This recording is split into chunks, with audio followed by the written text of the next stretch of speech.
Hello students, welcome to the channel Shalini Tutorial Classes. Today we are going to do Merchant of Venice Act 3 Scene 1. Now in this Act 3 Scene 1, before beginning, let us understand what is the plotting of this scene. Okay, this scene takes place in a street of Venice and the plot begins to develop towards a crisis. There are rumors about Antonio's shipwreck and his losses become more definite, and so does Shylock's thirst for the revenge increases. Shylock, who is distracted by his daughter's betrayal and taunted by Salanio, makes a powerful speech about the common universal humanity which each one should show towards each other. Shylock is simultaneously grieved and elated. He is grieved because of his daughter's deceit and he is elated because of Antonio's loss of ship and is being bound to pay the forfeiture. So we are going to see Shylock's dual nature, one side where he is feeling sad not because his daughter has eloped but because he has lost his money which is being carried by his daughter.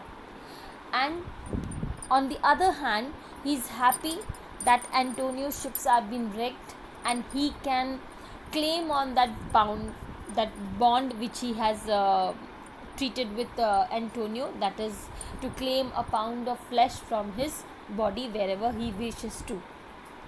So let's begin. The scene 1 is in Venice, a street. Enter Salanio and Salarino. Salanio. Now, what news on the Rialto? Now, what is Rialto? Rialto is a place where they have a check of how the Venetian stock exchange, where they come to know about each another merchandise and everything, who is going well off and all. Salarino. Why? Yet it lives there unchecked. That Antonio hath a ship of rich lading wrecked on the narrow seas, the Goodwins. I think they call the place a very dangerous, flat and fatal, where the carcasses of many a tall ship lie buried. As they say, if my gossip report be an honest woman of her word.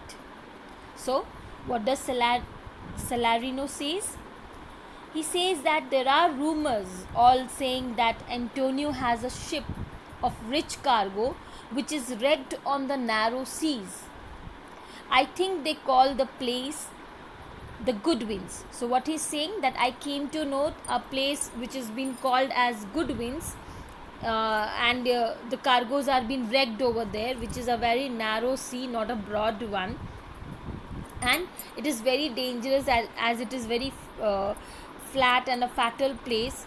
And he says that carcasses of many tall ship, means carcass means dead bodies of human body, so he is comparing the ship with the human body, and he's saying that it is being thought of that is a very dangerous place where many such kind of incidents happen, where ships are being wrecked, and there are many broken ships of the past which have been wrecked over there. You can see the pieces of the ships over there.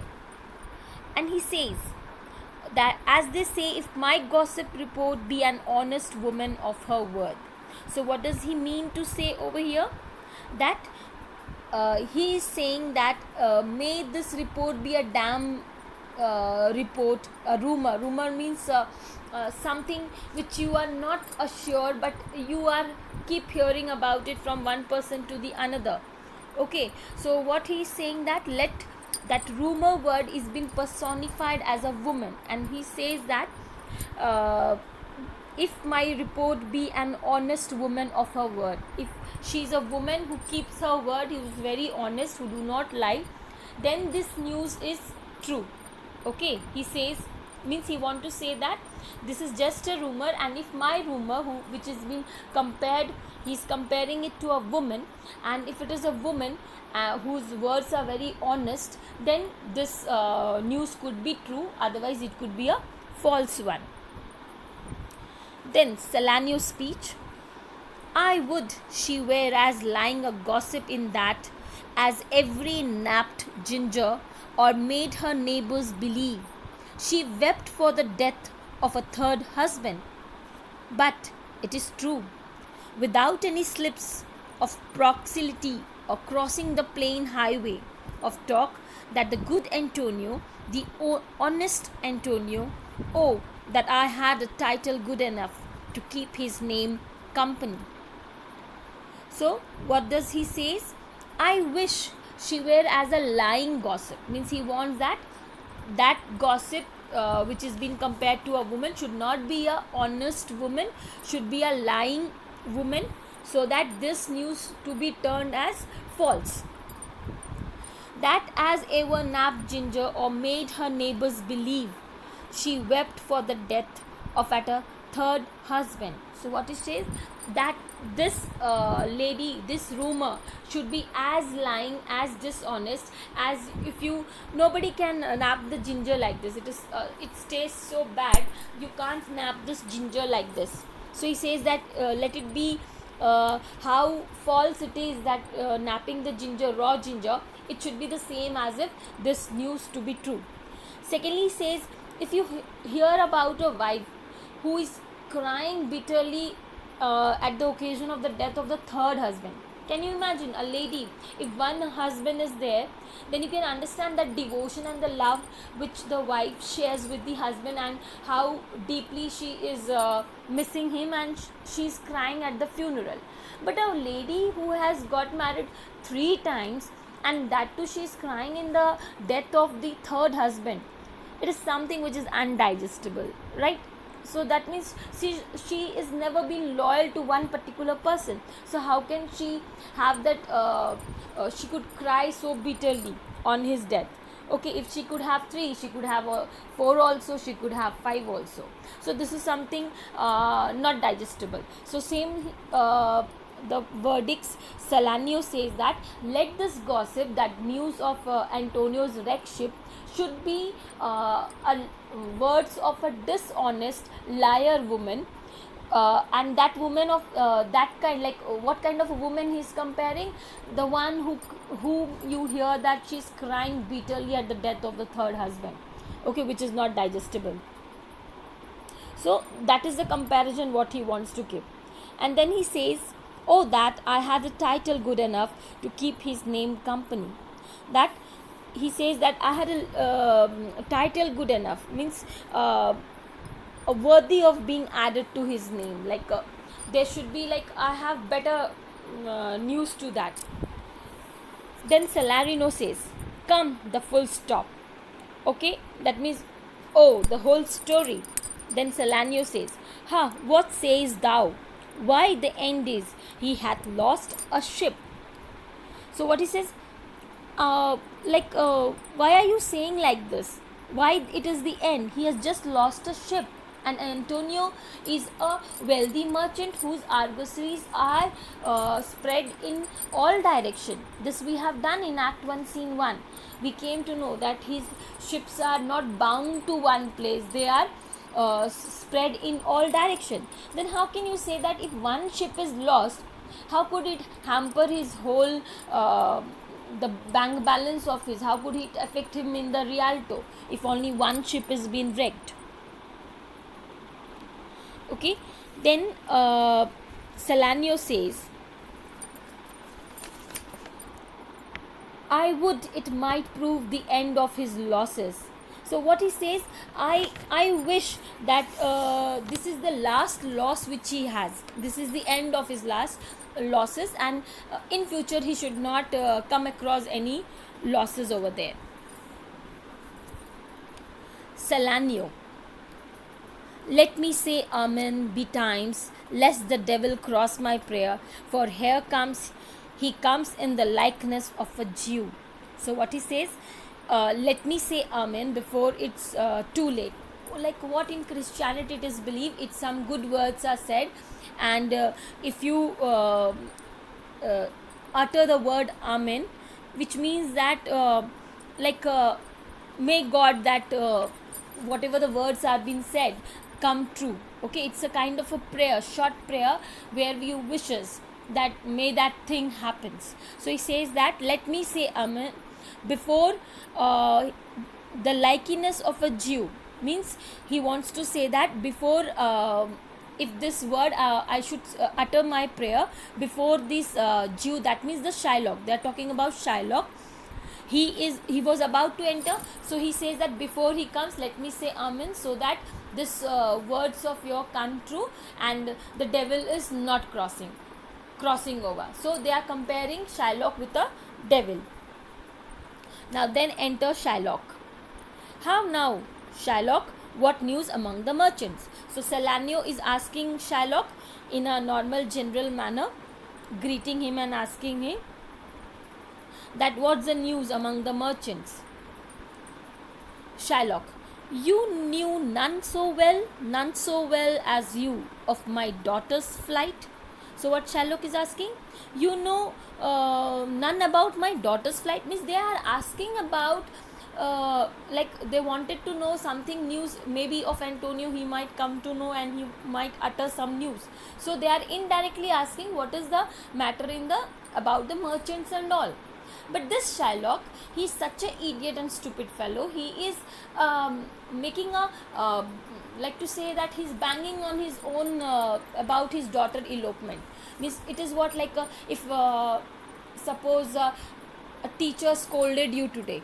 Okay, teacher scolded you, and might be when she was scolding, some of your friends have not heard that she scolded you, they were busy in their own work, and it is as if that you are coming after as the teacher goes out after the class, and you are there near the blackboard and saying how this teacher can scold me, how can she say like this, and you are blah blah, you are after that. So what you're doing a stupidity over there. Those who are not aware even that the teacher has scolded you or have said something to you, being your blah blahness in loud manner, you are letting all the other people come to know about it. Yes or no? So the similarly Shylock, maybe the people are not aware or that his daughter has eloped. He is making a noise of that on his own. Do you know about my daughter's flight? So as a father, nobody would say this. If something wrong has happened, they try to hide it and not to be socializing it. And this person going in front of everybody and asking, do you know about my daughter's flight? Then Salarino says, that's certain. I, for my part, knew the tailor that made the wing she flew withal. So what Salarino is saying, oh, that's true, because from my part of view, I know who is the tailor who made the wings, with which wings she flew with. Means what he wanted to say, actually, if I know that person who has given that confidence, that wings, that confidence in your daughter, that she eloped with him. Okay, try to understand how he is trying to say. Means he knows the tailor. Tailor is the one with whom Shylock's daughter Jessica has eloped.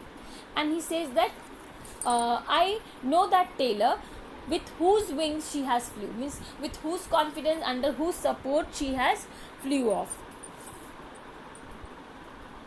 Then Salanio says, and Shylock for his own part knew the bird was fledged, and then it is the complexion of them all to leave the dam.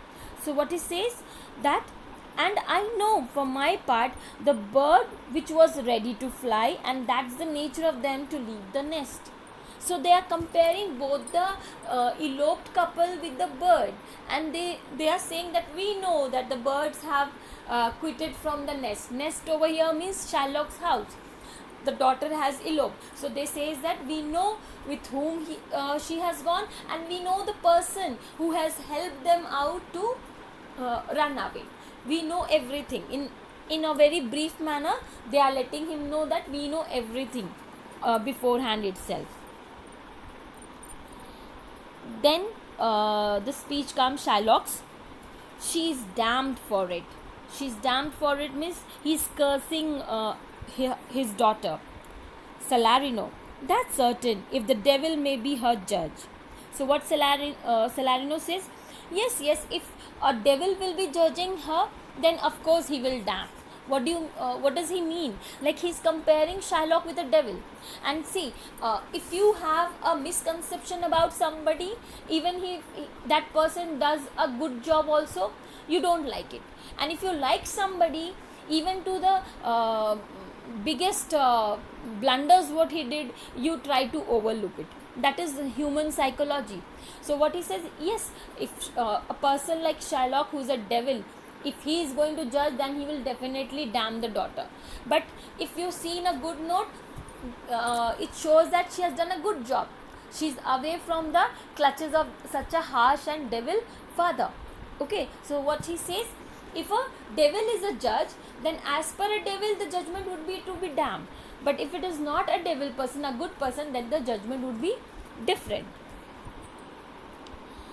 Salarino. After Salarino's speech, Shylock said, "My own flesh and blood to rebel." Means what he mean to say? My own blood and flesh. The daughter shares the same blood of the parents, father and mother. So he says that she's my own blood, she's my own flesh, means she's a part of me, and she has only rebelled against me. Okay, she has only taken such a harsh step. Salarino. There is more difference between your flesh and hers than between coal and ivory. More between your blood than theirs, between red wine and the Rhenish wine. But tell us, do you hear whether Antonio have had any loss at sea or no? Sorry. So he says that there is a big difference. Your complexion and your daughter's complexion. Of course, the daughter was pretty enough, so she would be fair and good looking, like ivory, white ivory. And the father's flesh, the skin is been compared with dark coal. And he says about the wine, the blood. One is a red wine, which is a very cheap wine, and Rhenish wine is one of the costly wine. Okay. I'm very sorry. Not well actually. Sorry for the interruption. So he says that no, she can't be your blood and flesh. They are just a kind of mocking him, mocking Shylock, that you are such a cold kind of skin complexion you have, whereas your daughter is having good white ivory kind of complexion.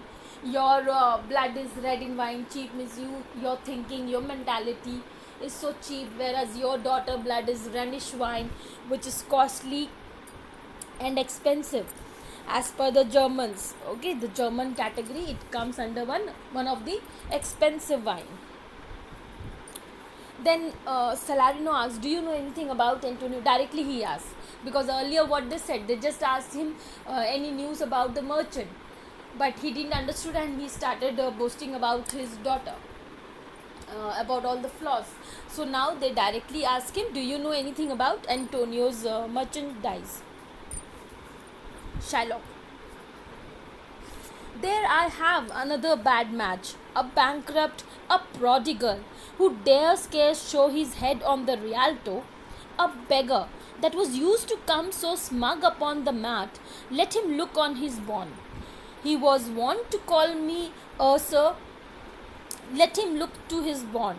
He was wont to lend money for a Christian courtesy. Let him look to his bond. So what does Shylock says? That means he says there's again a bad match. Means one bad match he's comparing the daughter Jessica, who's being a bad match, being the own flesh and blood, she rebelled, and the another one is over here a bankrupt, a prodigal means a person who is a waster, wastes the money, and who used to come to the market to just smugly. Okay, means what he says that that's another bad stroke of his business, where he is dealing with a wasteful person, a kind of a person who used to be a rich one, but now the word says beggar that was used to come so smug upon the mart, means uh, he was once a very good merchandise, but now has been reduced to a beggar, and who used to come into the marketplace with such a smiling and self-satisfied expression, but now because he has lost, he is in a grief saddened face. And he says, let him look to his bond. He was wont to lend money for a Christian courtesy. Let him look to his bond. So he's repeating the word look to his bond, means he is paying emphasis on that he should think about how he is going to pay the money. So Shylock, he says the words in a very bitter and scorned manner, and he cannot conceive of a man lending money from any other motive than to extort as much as interest as possible. And Antonio's generous spirit moves the Jew to a fury, means usually Jews are believed to lend money and take as interest on that money, and the Christians, the Antonios, what they did, they lent the money without any interest. They used to give a general help. So he was very angry on that basis, because that was somewhere disturbing his business area. So he was very furious that this person, because of this person, our business got lost, and once he used to be a rich merchandise, and now look at him, now he's a beggar. Now how he will do the fulfill of the bond. So he's emphasizing on that word, and he's repeating that word twice. So something, if it is repetitively said, that means there is some that person is paying emphasis on it. Salarino says, why, I am sure if he forfeit, thou wilt not take his flesh. What's that good for? Just Salarino, in order to cross check him, he says, I'm sure if he is not able to pay the bond, you are not serious in taking the flesh of the blood, the flesh, pound of flesh from his body. He's just trying to means Salarino want to judge what is going on in Shylock's mind. Do you really, like in friend circle we ask now, somebody says that okay, he has taken my book, if you don't give, I'll go and complain to the teacher. So like you are just cross checking, he has not given you a book, are you going to complain to the teacher? Like what is going on in his mind? Okay, so similarly he's trying to get the things out of his brain, what is going inside it. Shylock says, to bait fish withal, if it will feed nothing else, it will feed my revenge. He had disgraced me and hindered me 500,000, laughed at my losses, mocked at my gains, scorned my nation, thwarted my bargains, cooled my friends, heated mine enemies. And what's his reason? I'm a Jew. So see how much anger and frustration he's having. You can go through the words only. What he says, to bait fish with, means what that his flesh will be. I will use his flesh to just for when I'll go for fishing, I'll use it as a bait to for fish in while fishing time. When you go to a fishing, people, they have small baits of small insects or worms, so that the fish get attracted and they get stuck in the fishing net.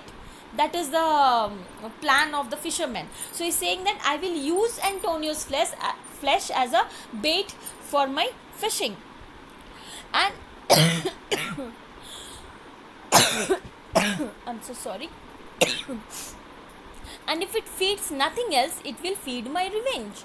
So what he says, suppose it is not useful for even for baiting, no matter, I will use it as a to fulfill my revenge. My revenge will be fulfilled if I do that. And he because he has disgraced me, he has insulted me 500,000 times. He's saying he has insulted me many times. So this will fulfill the grudge what I am having upon him.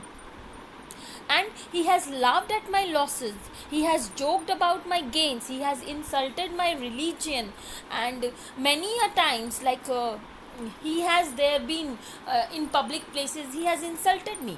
And because of his insults made, my friends have been cooled, means they are not having that warm affection with me.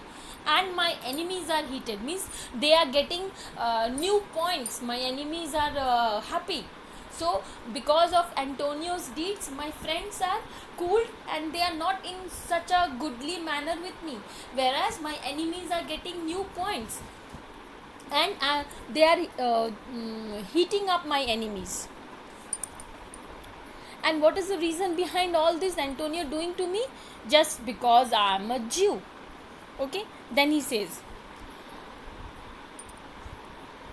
I am a Jew, hath not a Jew eye, hath not a Jew hands, organs, dimensions, senses, affections, passions, fed with the same food, hurt with the same weapons, subject to the same diseases, healed by the same means, warmed and cooled by the same winter and summer, as a Christian is. If you prick us, do we not bleed? If you tickle us, do we not laugh? If you poison us, do we not die?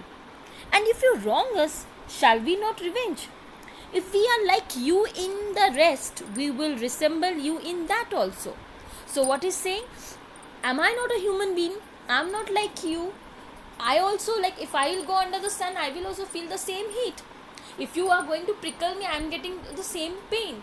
If you are going to tickle me, I am also going to laugh like you. If you even cut my veins, the blood will come. So if in every manner I am the same, then what is the wrong if I be a Jew just because of religion? Other all the characteristics, what God has made you, what God has given you, all the same features, the feelings, everything we have the same. So why this discrimination, he says? Okay, when we are everything the same, why do you hurt with the weapons? Because if you are being infected with some disease, the same disease could infect us also. Okay, so if everything is the same chillness of the winter which you bear, I also bear, the harshness of the sun in the summer, everything. So why there is a discrimination over there? So he says, and if you wrong us, shouldn't we seek the remedy? He says that you are doing so many wrongs with us, you are insulting us, everything you are doing, so can't we take a revenge out of that? If we are like you in the rest, we resemble you in that. So if a Jew wrongs a Christian, what is his option? Revenge. And if a Christian wrongs a Jew, what should his choice be? By Christian example? Why revenge? The villain you teach me, I will use it, and it shall be hard, but I will make the lesson better.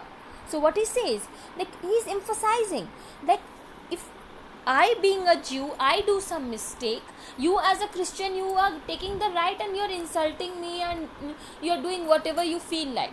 So if you being the Christian, I being the Jew, now you are wrong, then I too also should be given the same authority to insult you, to take do what in order to grudge my revenge, the revenge which I am having, to fulfill my revenge, I should be given the same rights. So he's saying, why, if in all the cases we are just similar to you, why in this case why we are not similar? So he's full of frustration and he's very furious with his speech. Why all these discriminations are there?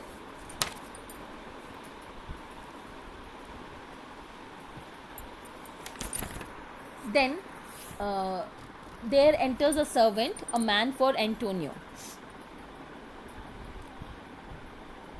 Servant, gentlemen, my master Antonio is at his house and desires to speak with you both. So the servant from Antonio's house has came and he's asking Salanio and Salarino that master, means Antonio, wants to meet both of them. Salarino says, we have been up and down to seek him. Means they are also very eager to meet Antonio. Salanio, here comes another of the tribe. A third cannot be matched unless the devil himself turn the Jew. So what he says? That there is again a person, the Tubal was about to enter. He was also a Jew. So he says that there's again another person coming up, a Jew, and we can't over here manage two Jews, like one Shylock is already there, and again this Tubal, it will be very difficult. So let exist from here. They think, oh, another Jew is coming up and this Jew is already eating our head, so let's move on. So Salanio and Salarino moves from there, and the servant along them moves, and there in the on the stage, Shylock is alone, and the Tubal, he enters. He enters inside. So what he says, the Tubal, Shylock, he asked the Tubal, "How now, Tubal? What news from Genoa? Hast thou found my daughter?" So he's questioning him. Did you got any news about the daughter who has eloped? Any news about him? So he has appointed Tubal to gather the information about his daughter Jessica, like where she is, what she is doing. He has assigned Tubal for that work. So Tubal has come with the report, and he says, "I often came where I did hear of her, but cannot find her." Means what he want to say, that wherever I came to know that she is in that place, I went and I searched for her, but I was unable to find her each and every time. So then Shylock says, "Why there, a diamond gone. Cost me 2000 ducats in Frankfurt." Frankfurt is a place in Germany, okay. The curse never fell upon our nation till now. I never felt it till now.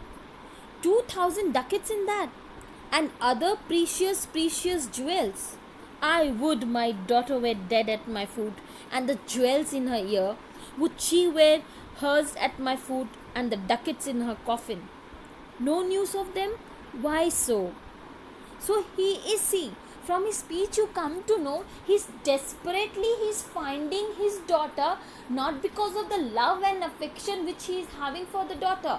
It is just because of those precious jewelries and stones which she has taken along with her, and the money which she's spending thriftily over there. The ducats is the currency over there what was being used. So he says $2,000, means now in Germany dollars is used. At that time it was called as ducats. So he says that she's spending money like anything. She's so I wish that my daughter is dead in at my foot, and in her coffin all the jewelries and the stones which she has taken away should all be placed over there. So can you imagine a father on the sake of getting the money back wishes that his daughter should be dead? So he's a very peculiar kind, miser kind of father. Okay, he's not having that love and affection for the daughter. He has more love and affection for his wealth. Then he says, "No news of them? Why so? And I know not what spent in the search. Why the loss upon loss? The thief gone with so much, and so much to find the thief." Very important stanza, children. In your textbooks, you better mark this line. What does he say? He says that a thief has gone. So the first thief is used for Jessica. Okay, so that thief has gone with so much of money, and so much to find the thief. Means that the second part, what is saying, the same Jessica, the thief, in order to get the information about her, he is spending money on Tubal and other people to gather the information and let him know. So first loss he already had of losing his daughter with all the jewels and stones, and the second loss what is having, he is spending money in order to get information about what she is doing, where she is, how much she has spent, what is left. So he's saying that this is loss upon loss. Okay, and no satisfaction, no revenge, nor no ill luck stirring. But what lights on my shoulders? No sighs, but of my breathing, no tears, but of my shedding. So what he says, loss upon loss, the thief is gone with so much, and so much to find that thief, and there is no satisfaction. If he spent so much money is gone, at least if you have a little bit of satisfaction that okay, some better news is coming up, then you think okay, if the first loss is that much, I will overcome it later. But if both the times you are having losses, then you feel like, now why did I spend as if Jessica went over, then why should I have spent money on this Tubal and all to get the information about it? because as if the news are not satisfactory, they are not giving him any happy news, and his revenge is also not getting fulfilled over here for the Antonio's case. So both the sides, he's saying there is a bad match only, both the sides. No revenge, and only bad luck is stirring, and sits on my shoulders, no sighs except the ones I am breathing. Means he says that there is nobody to come and put a hand on my shoulder and to show me sympathy, and there is nobody sighing on my shoulder, it is just myself I am breathing. Means it denotes that he is all alone on this kind of position. He is in such a grief, daughter has gone and everything, and he has no one to share his sadness. So he says nobody on my shoulders, and no sigh except on my breathing. The sigh only, he is breathing what to say, if you breathe alone, you can even hear your breathing, inhaling and exhaling. So he says I am alone for that. And no tears, nobody else with him sharing his bad news. And like people come and console you, no, when bad times come, and they also shed their tears along with you. Apart from that, they have no connection. So he says that I am all alone, shedding my tears over here, and nobody is there to help me, just console me over here. Then Tubal says, yes, another man have ill luck too, Antonio, as I heard in Genova. So what he says, no, one more person is having a bad luck. He's giving a news to the Shylock, that you are not only having the bad luck regarding Jessica, Antonio is also having a bad luck. I heard about him from Genova.